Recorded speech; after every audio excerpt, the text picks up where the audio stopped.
E aí meus nerds, tudo bem com vocês? Está começando mais um vídeo aqui na Toca do Nerd, que bom ter vocês aqui de novo. E já faz algum tempo que eu não falo aqui no canal sobre a minha franquia de filmes espaciais favoritos dentro da cultura pop, e é claro que eu tô falando de Star Wars. Sendo que tá rolando um boato aí na internet de que a Disney tá querendo apagar a última trilogia de Star Wars, composta aí pelos filmes O Despertar da Força, Os Últimos Jedi e A Ascensão Skywalker. Tá se falando aí nas redes sociais que a Disney basicamente enxerga um fracasso inerente ao lançamento desses filmes e quer apagá-los do canon de Star Wars de uma vez. Vale ressaltar que eu acho que a Disney nunca faria uma coisa dessas, eu acho que é uma solução porca para um problema que eles mesmos estão criando, porque esses filmes venderam muitos ingressos, estão em lugares muito altos na lista de maiores bilheterias de todos os tempos, e não é a Disney querendo passar a borracha de uma forma forçada que vai fazer com que os fãs esqueçam esses filmes. Porém, também vale ressaltar que a trilogia sequel tem sim muitos problemas no seu desenvolvimento, e é isso que a gente vai tentar investigar no vídeo de hoje. Nesse vídeo a gente vai revisar toda a história por trás da produção da última trilogia da saga, e vamos tentar investigar onde nasceram os problemas dessa trilogia. Aviso óbvio, vai ter spoiler dos 3 filmes desse vídeo. Meu nome é Tarcísio Cunha e você tá na Toca do Nerd.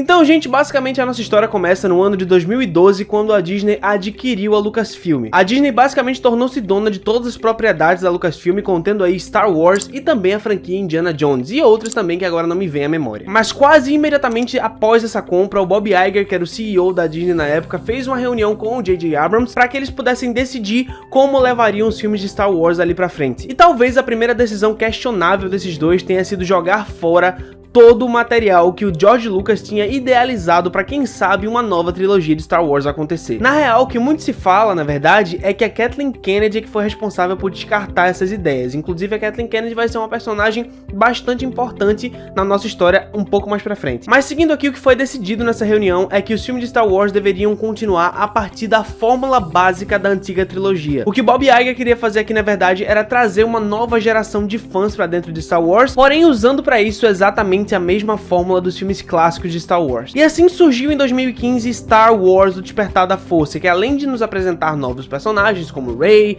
Kylo Ren, Finn, Paul Dameron e toda uma nova história pra gente explorar, é basicamente inegável que eles usaram basicamente a fórmula do filme Star Wars: Uma Nova Esperança pra fazer esse filme funcionar. Você consegue aí notar nesse filme as mesmas batidas narrativas, consegue aí ver que os arcos de personagens são parecidos, e até o ritmo do filme consegue ser muito parecido com o filme clássico de Star Wars. E apesar desse filme ter sido muito bem recebido pela crítica na época e ter garantido seu lugar dentro da lista das maiores bilheterias de todos os tempos, conseguindo na época o 3º lugar nessa lista, perdendo apenas pra Titanic e pra Avatar, talvez a maior crítica recebida por esse filme tenha sido justamente essa semelhança exacerbada com o episódio 4. Muita gente começou a especular que talvez essa trilogia só fosse simplesmente um grande remake da trilogia original, o que eu acho que nunca teve nos planos do Bob Iger e do J.J. Abrams, porém, fato é que a semelhança entre os dois filmes tornou-se um grande argumento para que essa crítica acontecesse. E vendo a intensidade dessa crítica e como ela estava crescendo, apesar do filme ter conseguido muita relevância no mainstream, a Kathleen Kennedy, que a partir daqui se torna um personagem relevante na nossa história,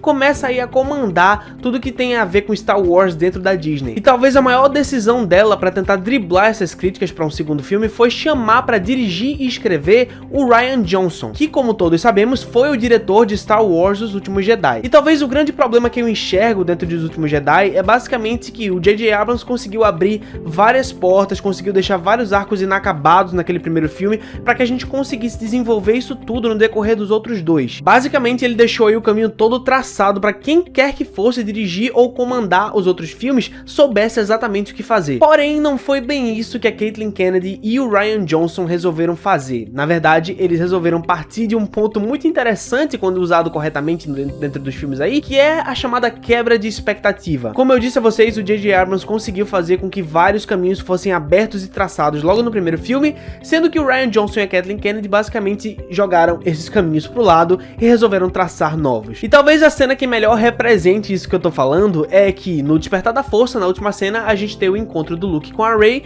onde ela entrega a ele o antigo sabre de luz do seu pai, o Anakin Skywalker. E logo em uma das primeiras cenas de Os Últimos Jedi, a primeira coisa que acontece no sentido de quebrar a nossa expectativa de uma forma muito brusca é que o Luke Skywalker simplesmente joga o sabre de luz do seu pai num precipício sem dar a mínima. E sem querer ser mal compreendido aqui, gente, eu gosto de quebra de expectativa quando ela é bem utilizada, mas a atitude do Luke nesse filme não me parece o mesmo personagem que a gente conheceu na trilogia clássica. Óbvio que ele tá mais velho, que ele viveu muitas coisas, que ele adquiriu novos traumas, mas eu acho que nada disso faria com que o Luke simplesmente jogasse o sabre do pai num precipício. Eu acho que o Luke que eu conheço simplesmente entregaria o sabre de volta pra Rey e falaria: tira isso de perto de mim, eu não quero mais isso, eu não quero mais essa realidade, eu quero me esconder da força e por favor sai daqui. Eu acho que a atitude rebelde do Luke nesse filme, né, de ser esse velho ranzinza que quer se esconder, que tá o tempo todo reclamando, não parece o mesmo personagem que a gente conheceu lá atrás. E isso até o próprio Mark Hamill chegou a falar, né, ele que é reconhecido pelo personagem do Luke Skywalker há tantas décadas, chegou e falou pra imprensa que não reconhecia o Luke nesse filme. E isso porque eu não comecei a falar de todos os outros problemas desse filme. Esse filme basicamente não sabe pra onde ir. Mas apesar de muita gente reconhecer os méritos desse filme na técnica, né, na cinematografia, na montagem do filme, na forma com que ele foi dirigido, meio que trouxe aí uma coisa nova pra dentro dos filmes de Star Wars e eu concordo muito com isso. Esse filme é basicamente o mais bonito da franquia toda quando se fala em fotografia, por exemplo. Mas basicamente, na minha opinião, esse filme não parece um filme de Star Wars, sabe? Aqui eu nem tô falando de técnica, tô falando de como a história se desenvolve e é basicamente isso que pautou esse filme. Ele quis quebrar com vários paradigmas dentro do canon de Star Wars, mas sei lá, eu acho que ele quebrou da forma errada. Foi uma coisa muito brusca, de um filme pra outro, não parecia nem o mesmo universo, sabe? Parecia que os filmes não se continuavam entre si, pareciam duas ideias completamente diferentes.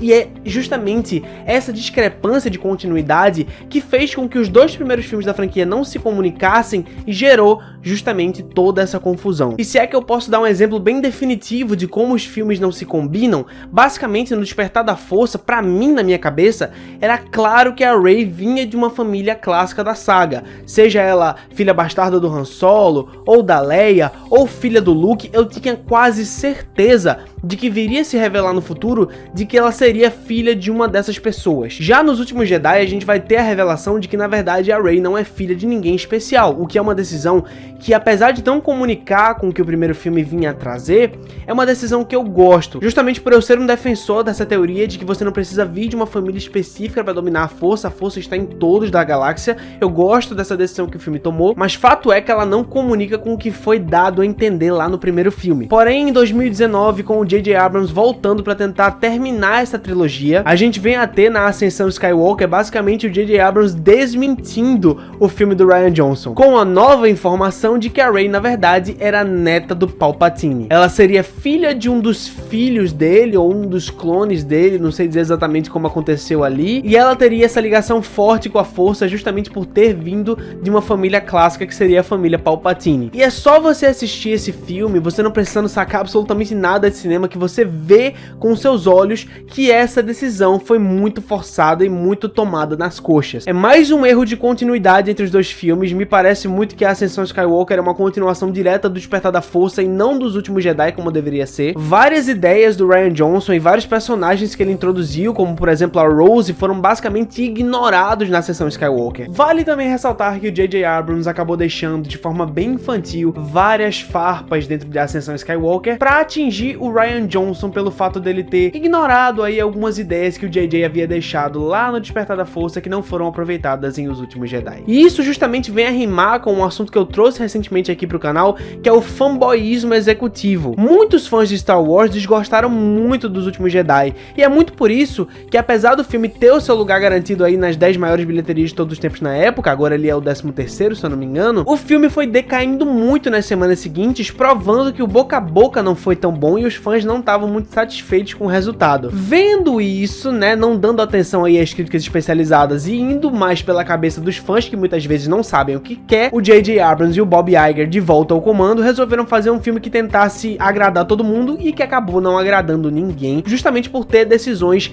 muito mal tomadas que parecem muito mais fanfics de internet do que realmente cânone de Star Wars. E acabou que o maior problema dessa trilogia é que os filmes não se comunicam, não parece o mesmo universo tentando se concluir. E isso não só com a personagem da Rey, mas o Kylo Ren também teve um crescimento muito estranho durante a trilogia, de forma que o personagem basicamente não sabia pra onde ir. E é tão gritante a gambiarra que eles tentaram fazer pra forçar uma redenção do Kylo Ren, que eles tiveram que repetir a cena da morte do Han Solo na sessão Skywalker, com o Han Solo aparecendo lá de fantasma pra tentar convencer o filho de que as decisões que ele estava tomando eram meio questionáveis. Sendo que basicamente já tinha sido estabelecido nos últimos Jedi que o Kylo Ren ia ser o vilãozão da parada, que já não tinha mais jeito dele ter uma redenção. E eu achava isso massa, eu achava que justamente quebrar essa expectativa da redenção do Kylo Ren era uma boa pra esse segundo filme, mas não rolou. Outra coisa forçadíssima na sessão Skywalker foi o fato deles terem que trazer o Palpatine de volta. Óbvio que no trailer, quando saiu, a gente ficou empolgado, um vilão clássico da franquia voltando a dar as caras, mas eles só tiveram que trazer o Palpatine de volta justamente porque o Rian Johnson resolveu matar o Snoke lá no segundo filme. E isso com certeza não foi uma boa decisão,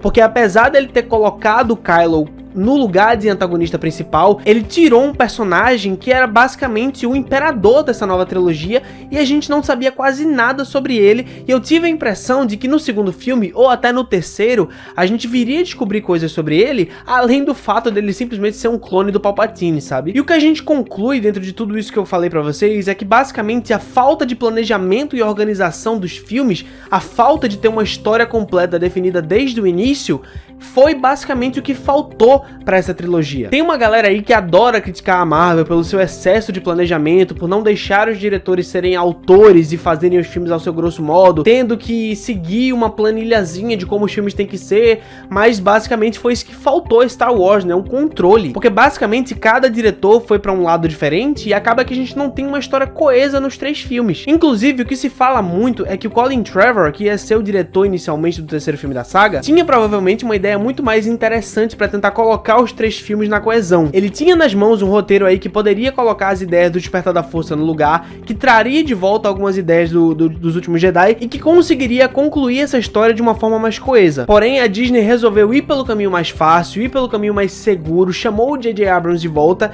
e ele teve que concluir a trilogia do jeito que dava. Então, mais uma vez, concluindo aqui, o maior problema da trilogia sequel de Star Wars foi a falta de planejamento, foi a falta de unidade entre os diretores, foi a falta de unidade entre os roteiros e basicamente foi a falta de uma história definida para 3 filmes desde o início. Mas é claro, essa é só a minha opinião e eu quero ver a sua opinião aqui embaixo nos comentários. Não deixa de comentar porque eu tô sempre lendo tudo. E é isso, pessoal, esse foi mais um vídeo da Toca do Nerd. Eu espero muito que vocês tenham gostado. E se você gostou do conteúdo e é a sua primeira vez aqui no canal, não se esquece de descer a tela e clicar no botão vermelho aqui do inscreva-se. E claro, clica no sininho também para receber todas as notificações a cada upload. Não saia da página desse vídeo sem dar o seu dedão pra cima aí embaixo, dá o seu gostei para que esse vídeo chegue a muito mais gente. Quer me ajudar ainda mais com a divulgação? Pega o link desse vídeo e manda pro WhatsApp dos seus amigos. E falando em WhatsApp, pra você que quer ter contato direto comigo e com a galera que assiste a Toca do Nerd, você pode vir na descrição aqui embaixo e clicar no link pra entrar no grupo do WhatsApp da Toca do Nerd, onde eu tô sempre conversando com os inscritos, trocando umas ideias, pegando ideia pra vídeo,